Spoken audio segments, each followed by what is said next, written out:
Setelah wafatnya Nabi Muhammad SAW, terjadi perbedaan pandangan di internal umat Islam mengenai siapa yang pantas menggantikan posisi Nabi sebagai pemimpin umat Islam pada saat itu. Minimal ada dua pandangan. Yang pertama, yang menyebut Sayyidina Abu Bakar As-Siddiq sebagai sosok yang pantas menggantikan Nabi. Mereka memiliki basis argumennya sendiri. Kemudian yang kedua adalah mereka yang berpandangan bahwa Sayyidina Ali bin Abi Thalib lah yang pantas menggantikan Nabi. Mereka juga memiliki basis argumennya sendiri. Di tengah perbedaan dua pandangan ini, maka umat Islam memilih mekanisme dari Al-Quranul Karim, bahwa mereka melakukan musyawarah untuk mencapai mufakat, sehingga didapatkan hasil Sayyidina Abu Bakar lah sebagai khalifah pertama umat Islam pasca kematiannya Nabi. Di tengah keputusan tersebut, Sayyidina Ali menerima dengan penuh kebesaran hati apa yang menjadi hasil dari musyawarah umat Islam tersebut. Beliau tidak seperti sebagian politisi yang ketika kalah kemudian melakukan gerakan untuk menjadi kelompok oposisi yang terus bersikap ketus terhadap pemimpin yang terpilih. Alih-alih justru beliau terus mendampingi Sayyidina Abu Bakar sebagai pemimpin politik umat Islam pada saat itu dan menjadi rekan bagi Sayyidina Abu Bakar dalam mendiskusikan formulasi kebijakan bagi umat Islam pada saat itu. Beliau, baik Sayyidina Ali maupun Sayyidina Abu Bakar, sangat sadar apa yang diajarkan oleh Nabi, bahwa politik dalam Islam bukan untuk meraih kekuasaan, melainkan untuk menegakkan kemaslahatan, yakni kebaikan bagi umat Islam dan seluruh umat manusia yang berada di bawah kekuasaan pemerintahan Islam pada saat itu. Kemudian yang kedua, ketika tampuk kepemimpinan umat Islam beralih kepada Sayyidina Umar bin Khattab, dan Sayyidina Umar dikenal sebagai seorang khalifah Islam yang gemar berijtihad mengenai hukum-hukum Islam, meskipun kemudian ijtihad Sayyidina Umar berbeda dengan ijtihad para sahabat termasuk Sayyidina Ali bin Abi Thalib, namun Sayyidina Ali bin Abi Thalib tidak kemudian lantas menjadikan perbedaan pandangan keagamaannya dengan Sayyidina Umar sebagai alat untuk memecah belah dirinya dengan Sayyidina Umar. Justru beliau kemudian terus mendampingi ijtihad keagamaan Sayyidina Umar dan menjadi rekan diskusi Sayyidina Umar ketika Sayyidina Umar mau memformulasikan ijtihad bagi umat Islam mengenai suatu hal. Oleh karena itu kita dapati kata-kata dari Sayyidina Umar, beliau pernah berkata, laula Ali lahalaka Umar, jika bukan karena Ali maka Umar akan terjerumus dalam kesalahan lantaran ijtihadnya.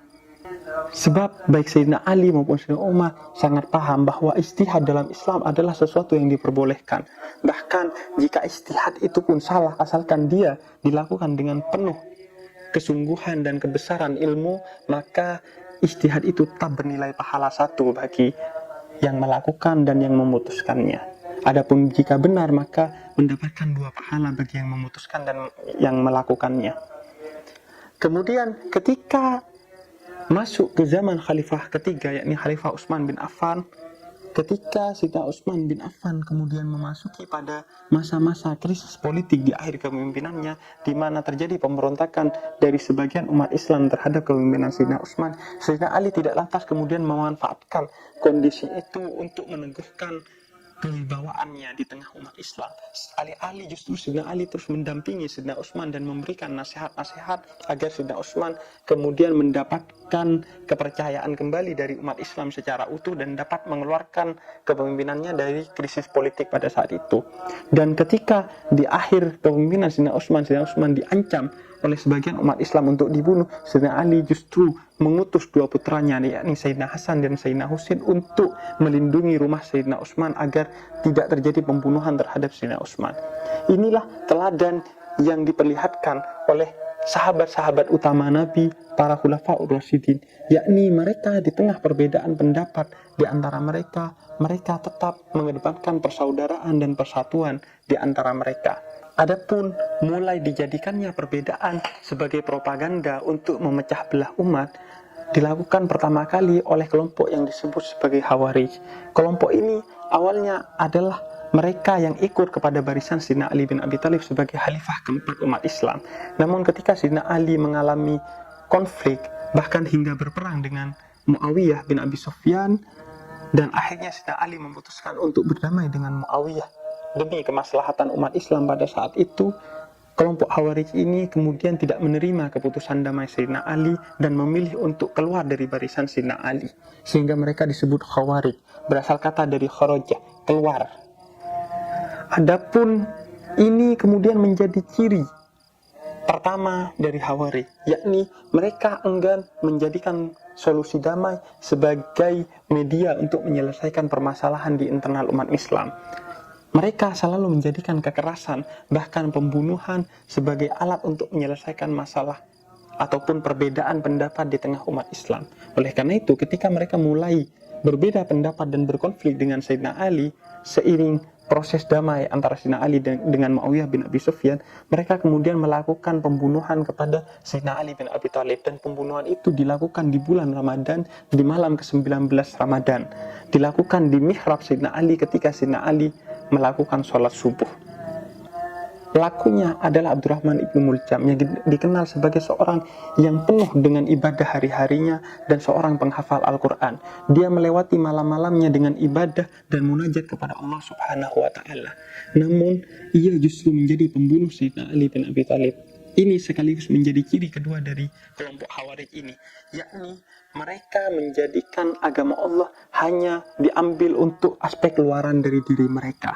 Mereka membaca dan menghafal Al-Quran dan melakukan ritual-ritual, namun ritual-ritual itu hanya sebatas untuk badan mereka, dan hafalan serta pembacaan atas Al-Quran itu hanya sampai pada batang tenggorokannya saja, kata Sayyidina Ali, namun tidak sampai ke dalam sanubarinya, tidak memasuki hati dan pikirannya, sehingga hati dan pikirannya terus diliputi oleh kebencian dan kemarahan kepada siapa saja yang tidak satu pandangan dengan kelompok Khawarij ini. Kemudian ciri ketiga dari Khawarij ini yang sekaligus menjadi ciri utama mereka adalah takfir, yakni gemar mengkafirkan kepada siapa saja yang berbeda pandangan dengan mereka, baik itu kelompok maupun pribadi, maka mereka langsung melayangkan tuduhan kafir kepada kelompok atau pribadi yang berbeda, walaupun hanya sedikit dengan mereka itu. Modusnya adalah dua. Antara mereka kemudian menuduh kafir mereka yang berbeda, atau mereka kemudian keluar dari kelompok yang menurut mereka telah kafir dari agama Allah. Tentu kecenderungan Khawarij ini bertolak belakang dengan apa yang diajarkan oleh Islam, karena Islam, sebagaimana sudah saya jelaskan di vlog sebelumnya, mengedepankan perdamaian, sedangkan kalangan Khawarij ini mengedepankan kekerasan. Kemudian yang kedua, Islam mengajarkan untuk kita berdakwah, yakni memasukkan orang kafir ke dalam Islam atau memasukkan orang kafir meskipun tidak beragama Islam ke dalam rasa aman yang dinaungi oleh umat Islam. Oleh karena itu, Sayyidina Ali misalnya menjelaskan agar kalau kalian sebisa mungkin menjadikan orang lain bersaudara dengan kalian atas nama agamanya sesama Islam, jika tidak, maka persaudarakan mereka minimal karena mereka sesama manusia. Islam selalu mencari cara untuk bersaudara dengan orang lain, sedangkan kalangan Khawarij justru melakukan upaya untuk mengeluarkan orang yang sudah Islam menjadi kafir dan mencari-cari cara untuk bermusuhan dengan siapa saja yang berbeda pandangan dengan mereka. Kemudian tren takfir ini berkembang hingga 1 abad kemudian muncul kelompok yang disebut Jahmiyah, yakni orang-orang yang mengikuti pandangannya Jaham bin Safwan, yang begitu kerasnya mereka sebagai seorang takfiri hingga Nabi Musa dan Nabi Isa pun mereka kafirkan, karena menurut mereka Nabi Musa pernah suatu hari berkata bahwa ia meminta Allah menampakkan dirinya kepada Nabi Musa, yang menurut mereka itu adalah kekafiran, karena Allah tidak akan pernah bisa tampak di mata manusia baik di dunia maupun di akhirat. Sedangkan Nabi Isa mereka kafirkan karena Nabi Isa menurut mereka telah keluar dari imannya ketika berdoa kepada Allah, di mana di dalamnya ada satu kata yang menyebut bahwa seolah Allah memiliki jiwa, sedangkan menurut mereka Allah terbebas dari jiwa. Begitu kerasnya pandangan takfiri ini sehingga mereka mengkafirkan 2 orang nabi yang namanya dimuliakan dan disucikan oleh Allah Subhanahu wa Ta'ala dalam Al-Quranul Karim. Tentu pandangan takfiri ini tidak sesuai dengan apa yang diajarkan oleh Nabi. Nabi mengajarkan kepada kita agar sangat berhati-hati sekali untuk menuduh orang lain kafir. Oleh karena itu, dalam salah satu hadis yang diriwayatkan oleh Imam Bukhari dan Imam Muslim, Nabi katakan, jangan sampai kalian sembarangan mengkafirkan orang lain, karena jika kalian mengkafirkan orang-orang yang sebenarnya mereka adalah Muslim, maka kekafiran itu akan kembali kepada penuduhnya. Na'udzubillah min dzalik.